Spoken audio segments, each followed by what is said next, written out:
I usually don't even do this, but hey fam, what's up, what's up, what's up? This is Robert Anton here, robertanton.com, coming to you with your no frills, the voice commentary from a singer, and I am back, baby, I am back! Tonight is the top 11. They take the stage hoping to get one step closer to the finale. Voting is open at the top of the show, and TeamAlicia kicked it off with Stephanie Rice doing Behind Blue Eyes by The Who. And she was on the electric guitar in rehearsal, and Alicia just tweaked the arrangement for her while also telling her that all she has to do is feel and be free on this performance. And she did play the guitar on stage and started this out with a very folksy feel and hearts being drawn on the screen behind her. She created a really good mood here with lots of emotion and drama. Then we kicked it into high rocker chick gear and she came off the mic and it was just a little harder to make out what she was singing with such ferociousness, but I liked it best as she brought it back down for the ending. The nice smaller parts I liked it. She was having a good time when she was rocking out there. Gwen noticed her confidence. Adam said it was nice to see her having fun while still having some darkness in it. TeamBlake was up next with Aliyah Moulden. She did Take It Back by Reba McEntire, and Blake told her to get there faster when she bends her notes, saying it's just too much sometimes. On stage, she was so calm and focused as she started this out, but still had that bright tone and really brought the fun and sass to this tune.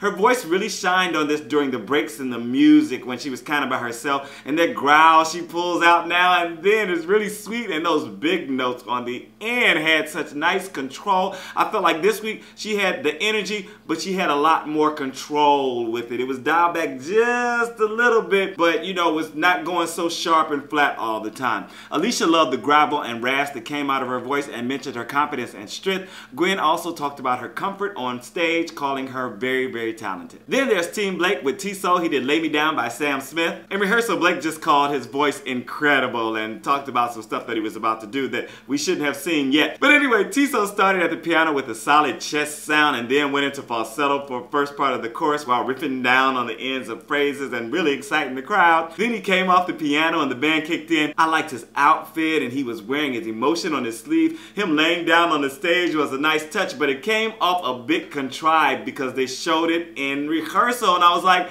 okay, we know he's gonna do it. We know it's not spontaneous. If he had just seen it on stage, it would have seemed like it was spontaneous, you know, it's just something that he just did and we, yeah, so whatever. I liked how he worked a lot of his range on this, stayed pretty much on pitch, nice precision and very effective performance. Alicia told him she loved him on the piano and said his gymnastic game while singing was incredible. And if you think my gymnastic game while talking is really incredible, please make sure to thumb up the commentary and let me know that you are enjoying it. It also lets other people know that we are over here watching and discussing The Voice. I thank you so much for watching. I thank you for your comments and I thank you for your thumbs. Next it was TeamAdam with Lilli. Passero. She did Town Without Pity by Pitney, and Adam worked on the ending with her during rehearsal, telling her to save it all for that.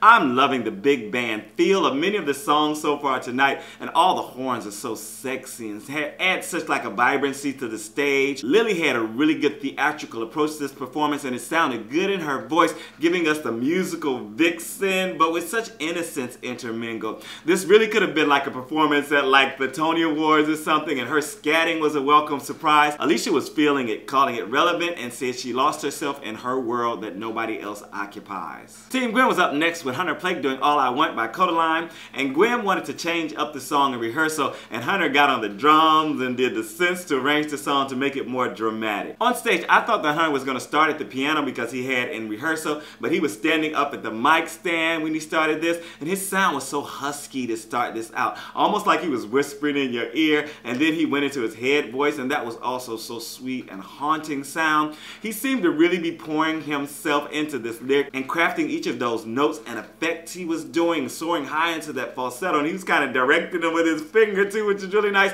The new arrangement part came in as he came off the mic, and it was indeed epic and dramatic and drove his vocal efforts even further. Adam called him very subtle and simple and said he's special because you always know when you're hearing his voice. TeamAlicia was next with Vanessa Ferguson doing Diamonds by Rihanna, and Alicia wanted her to play the piano on the song to start out and told her to ad-lib more in the opening, and she kind of sang it to her, and I was like, go ahead all this sing, Alicia. Vanessa did in fact start this at the piano. I loved her clean, clear tone, but felt like she wasn't really adding a lot of her own flavor to it. I guess for what I'm sorry y'all, I usually don't even do this, but I could not get LaPortia Renee from American Idol out of Mike. She did this and she just, oh, all the beautiful little things she added to it, and I just couldn't get it out of my mind while she was doing it. Maybe because it's so recent, but I usually don't do that. I'm usually like a separate different people, and so this just wasn't, it wasn't giving me all of that I needed. Vanessa worked the crowd. She had a nice gruff and some good runs down off those high notes. Aliyah was so cute singing and rocking with her. I felt her really getting into the lyric and giving her own point of view on this, and I was pleased when she finally held out some of the high notes instead of riffing down off them immediately. Again, I was just wanting more from this just because, oh, this was just all in my ears. Adam loved her vibe and badass style, telling her that she stands alone because she knows herself. Blake says she's the one he's most intimidated by, calling her an unbelievable singer. Then we had TeamBlake's Lauren Duski. She did Somewhere in My Broken Heart by Billie Dean, and Blake pulled out all of the instruments in this arrangement and told her to milk some of those notes and let the song breathe. On stage, I thought it was a really great guitar feature to start this out. He went on for a few seconds. I was like, where's she at? But it should have been pulled way back as she started singing. Her voice was sweet and light, and it just seemed to be trying to drown her out. She was all up in the lyrics, but at one point it did seem to me like she kind of cut her eyes over that way, like she knew that maybe the balance was off, or maybe it was just me, I don't know. But it looked like the beginning of those phrases just popped out in her voice as she rolled down then for the husky part of her voice. Like it was like she'd be like, da, da, you know, just like, I was like, okay, I like this. It was really pleasing. Had such a nice, interesting, dynamic push for me.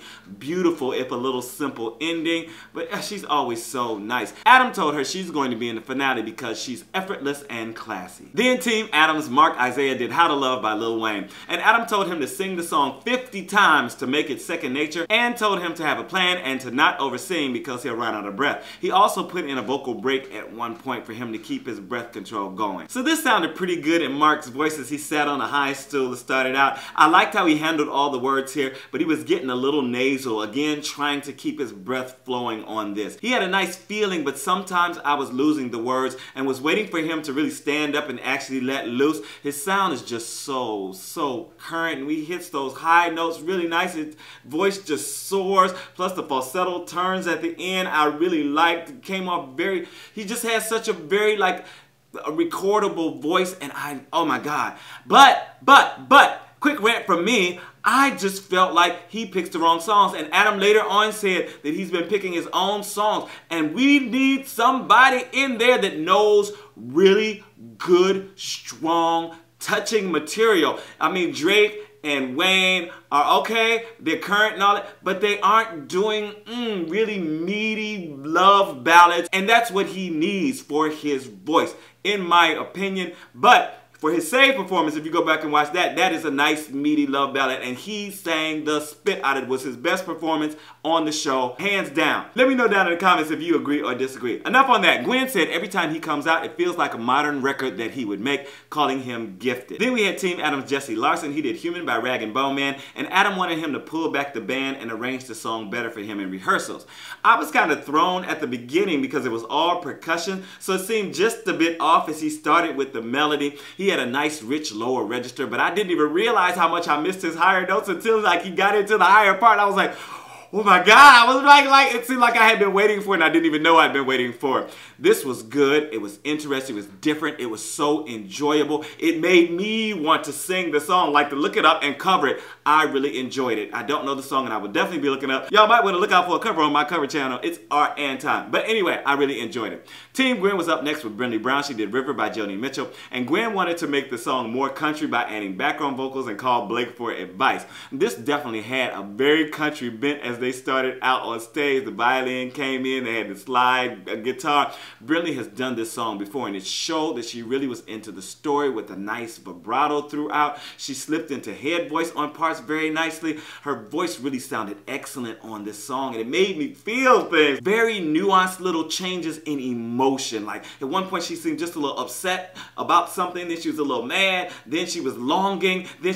so she worked all of these emotions into it, and I was really loving sang it. Her hurt and longing and hope, it was all in there quite effectively. Another beautifully nuanced performance for her. I wrote, Adam said it's nice that someone thinks outside of the box and called it refreshing originality. And in the pimp spot, we had TeamAlicia with Chris Blue. He did When a Man Loves a Woman by Percy Sledge. Alicia told him not to do any ad-libs in the beginning, make it very, very emotional, just think about the pain and blah, blah, blah, this, and the other. She also told him she wants him to be almost in tears by the end. Did it happen? I love to see Chris just flat foot singing to start this out, but you know he had to throw in some little theatrics here and there, so like he was walking at one point and the music stopped him hitting. I was like, go ahead on. Just, it's like he has all this love and all this pain and all this got going on, but then he has to throw a little humor, a little comedy in there too. I really enjoyed that. He was singing this song to the people as he walked from the back all the way up to the mic stand, and I was just loving everything that he was putting into this vocal performance, and it was just giving me chills. Then the way he worked the stand, Mike said he was holding it while he went down to one knee and dropped it, then did this squall and did a back bend. I was just like, he has such great stage presence and movement, but the whole time the voice is just on point. He was then like directing the band and stuff like that on his knees and giving me those big notes over and over at the end. Just an incredible performance once again from Chris Blue. Who are you voting for tonight? You gotta tell me down in the comments. Y'all probably know who I'm voting for already. Like, tell me also, who do you think are gonna be the bottom 3 tomorrow night? Again, let me know down in the comments, and I will see you tomorrow for the results show. This is Robert Anton, RobertAnton.com. I thank you guys again. While I wasn't feeling sick, I really appreciate you commiserating with me and sending out your wishes and your prayers for me to feel better. I feel so great right now. I thank you once again. I am out.